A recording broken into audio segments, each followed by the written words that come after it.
Welcome to FRSE 2141 Incident Command. My name is Adam Roberts and I will be your instructor. Couple of ground rules. I need to make sure that you guys are always checking your Athens Technical College email, as important information and reminders go through that. So make sure. It would be nice if you checked it on a daily basis, but if nothing else, minimum at least on a weekly basis. Some housekeeping notes. If you guys need to get in touch with me, you're more than welcome to. You can give me a call in the office at 706-357-0162, or you can email me at aroberts@athenstech.edu, or feel free to look in the calendar for my virtual office hours where we can meet in Blackboard Collaborate and discuss anything you want or answer any questions. Okay, so let's go ahead and dive into National Incident Management System Principles and Practice, second edition, which is your text. And this whole class solely is going to be over the Incident Command System in regards to the National Incident Management System, or NIMS. There's also a bunch of extra independent study courses that you'll do from the FEMA website. The links are in Blackboard that will also go with this material and enhance it. And upon completion of those classes, you'll send me a PDF copy through Blackboard of your certificate so you get credit for that assignment. Also, once you get done with all the assignments, you will also receive a professional development certificate from FEMA. So that's another added little bonus that you can stick in that folder or wall of me that could quite help with promotional issues or hiring practices or something of that nature in regards to your public safety career.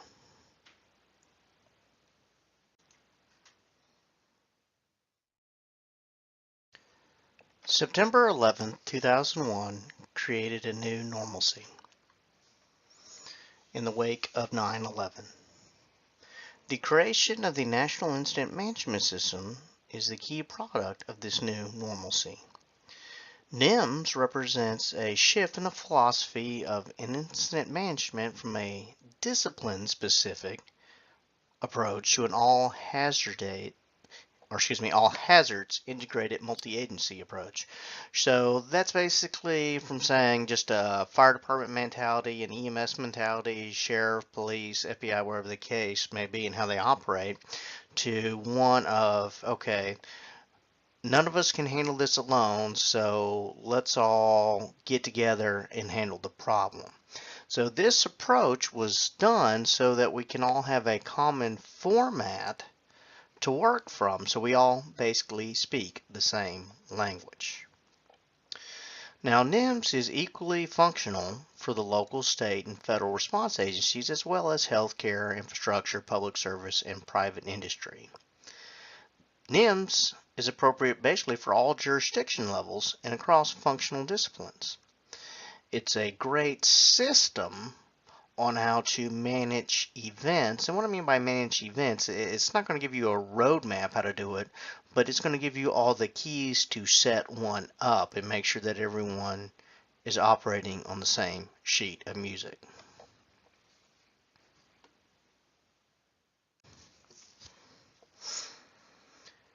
NIMS uses a systematic approach to integrate the best existing processes and methods into a unified national framework for incident management.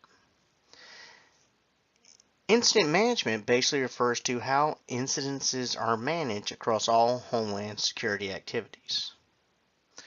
Emergency management is the coordination and integration of all activities necessary to build, sustain, and improve the capability to prepare for, protect against, respond to, and recover from or mitigate against threatened or actual disasters, acts of terrorism, and other man-made disasters.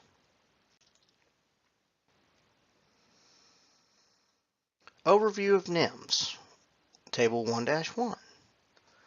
What is NIMS? What is not? What is NIMS? It is a comprehensive nationwide system approach to incident management, including the incident command system, multi-agency coordination system, and public information. It is not a response plan. A standardized resource management process that enables coordination among different jurisdictions of organizations. It is not a communication plan. It is a set of preparedness concepts and principles for all hazards. And it is not something that is only used during large-scale events, and we'll go more into this later. Essential principles for common operating pictures and interoperability of communication and information management. It is not only application to certain emergency management incidents and response personnel. And this is a big feature here, scalable. So it may be used for all incidences from day to day to large-scale incidences. It is not just an organizational chart. And of course, it is a dynamic system that promotes ongoing management and maintenance. It is not static, meaning it's ever growing. It doesn't stagnate. It changes and grows or shrinks depending on the size of the incident. Okay, as I said earlier, here's some key terms. Incident management, again, is how incidences are managed across all Homeland Security activities. Emergency management is the coordination and integration of all activities necessary to build, sustain, and improve the capability to prepare for natural disasters, acts of terrorism, or other man-made disasters. So let's look at some of the foundations of NIMS.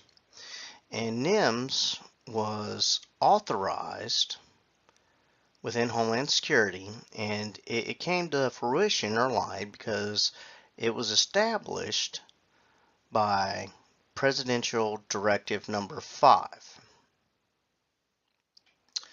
The directive established that a Secretary of the U.S. Department of Homeland Security shall develop and adopt NIMS. And that was in February of 2003. Hint, hint, hint, cough, cough, cough. You may want to remember that. Now, also, Homeland Security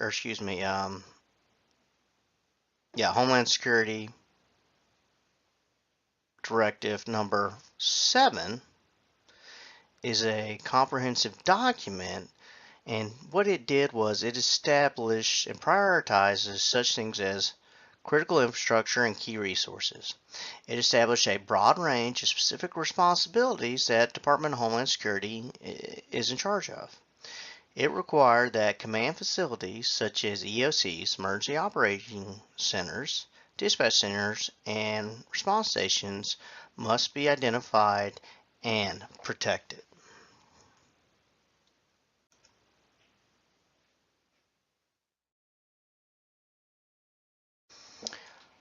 Presidential Directive Number 8 established preparedness policies and responses to terrorist attacks and major disasters. Of course, preparedness goals for federal agencies are specified, as are the requirements for the support of state and local first responders. So that kind of outlines the framework of NIMS, and that comes from Presidential Directive 5, 7, and 8. Now make sure you know the difference between each one of those for possible test question.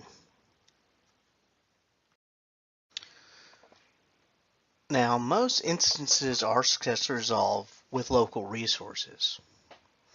Infrequently, though, some incidences require the involvement of multiple agencies at many levels of government and from a broad range of disciplines. Because of that, NIMS incorporates all aspects of preparing for and managing instances. And these include such things as command and management, preparedness, resource management, communication and information management, supporting technologies, and ongoing management and maintenance. Now, NIMS is based on the premise that using a common incident management framework will give emergency management response personnel a flexible but standardized system for emergency management and instant response activities. So there's no duplication of services here, basically. You don't have two different organizations trying to do the same thing. Or if they are doing the same thing, they know what each other is doing. So some key features of the system. Flexibility. Flexibility is essential, and the components of NIMS are adaptable for any situation. This flexibility is essential for NIMS to be applicable across the full spectrum of potential incidences, including those that require multi-agencies, multi-jurisdictions, as well as multi-discipline coordination.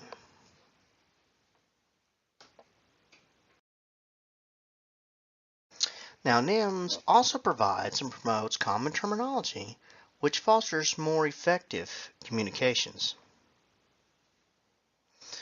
So, with that, the NIMS provides a set of standardized organizational structures that improve the integration and connectivity among jurisdictions and discipline. Again, NIMS is a way for all different agencies to speak a common language and get the job done.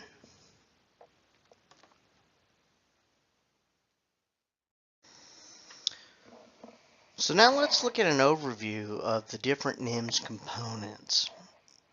And there are 5 major ones here.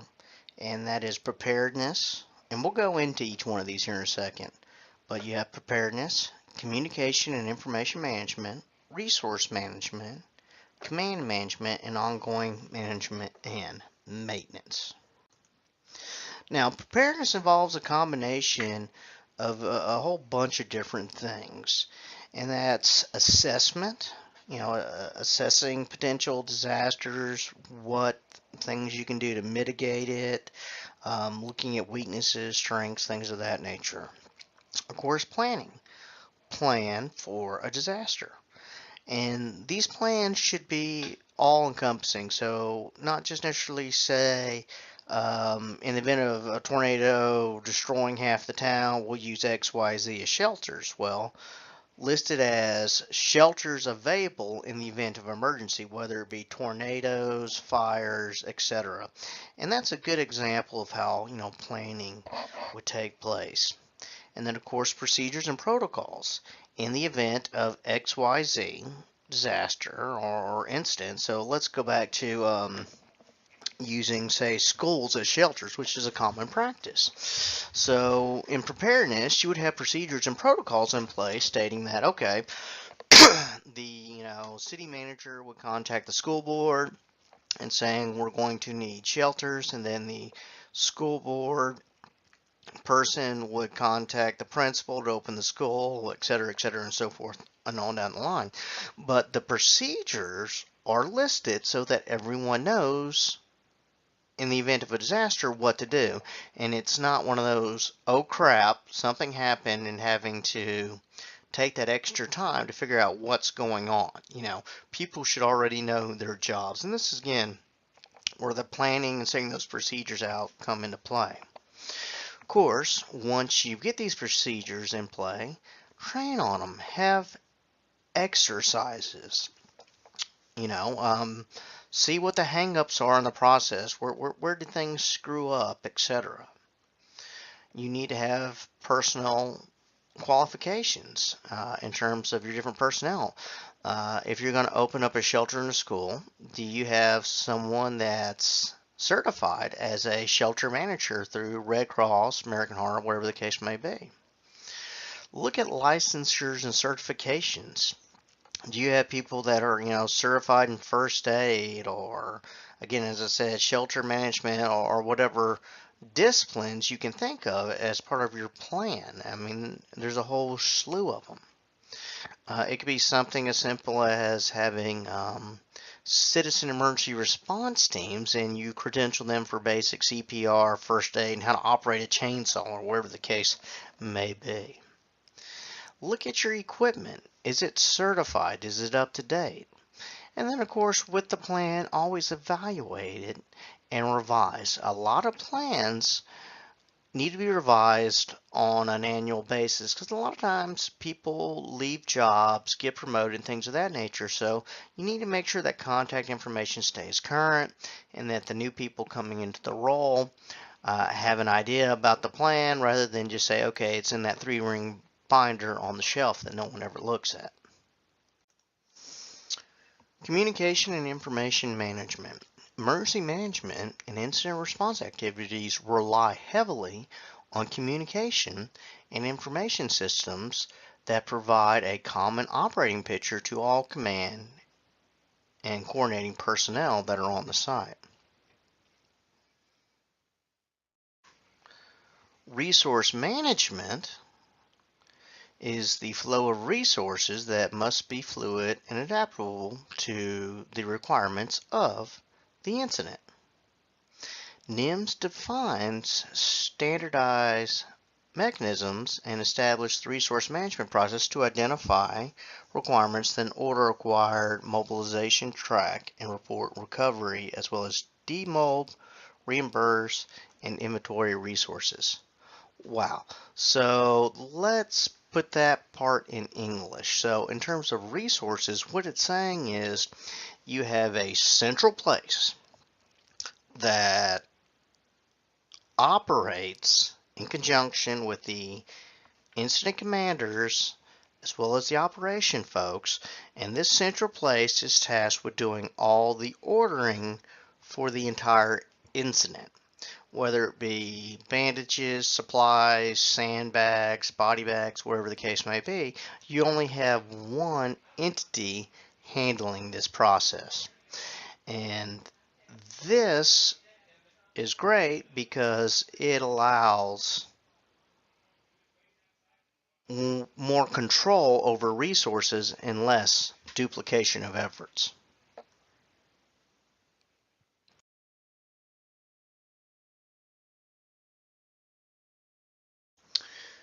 Command and management.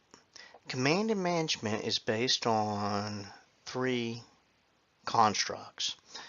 First is the incident command system, and we'll go more into what is the incident command system. 2, multi-agency coordination system, and 3, public information.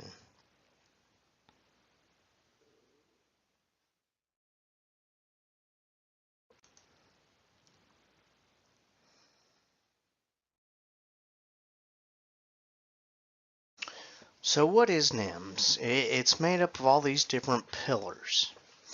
And the National Integration Center, NIC, provides strategic direction, oversight, and coordination of NIMS and its components. It oversees the program and coordinates with federal, state, tribal, and local partners in the development of compliance criteria and implementation activities. It also provides guidance and supports jurisdictions in emergency management response. It oversees and coordination of the public and NIMS as it relates to products. You also have supporting technology, and that is emergency management response personnel will increasingly rely on said technology to improve and implement continuously and refine NIMS.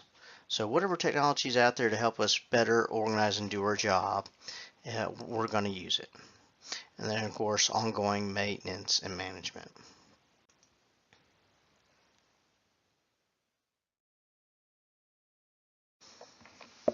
The NIC is a partnership with the Department of Homeland Security Science and Technology Directive, overseeing and coordinating and ongoing all the components of NIMS. So let's sum up some of the key things of this chapter. I know this is a real short chapter, a lot of them are, but that's okay. This stuff can be kind of dry and boring, and to me it really makes sense if you actually see it functioning on a large-scale incident, but hopefully you guys will never have to experience that. So key takeaways for this chapter. NIMS is the national model for an incident management system. NIMS was developed after the events of 9/11. Presidential Directive Number 5 is the basis for the development of NIMS and establish the Department of Homeland Security as the agency responsible for domestic incident management. NIMS consists of those 5 different components: preparedness, communication, resource management, command management, and ongoing management and maintenance.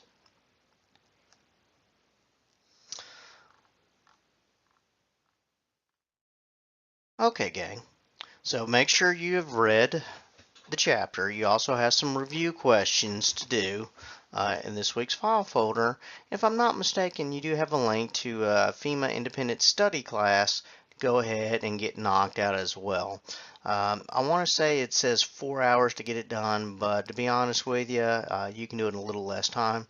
But again, don't wait to the last minute to do it, and you'll probably need to follow directions to register for a SID number, student identification number from the NIMS site, because if I'm not mistaken, they no longer take social security numbers for obvious security reasons.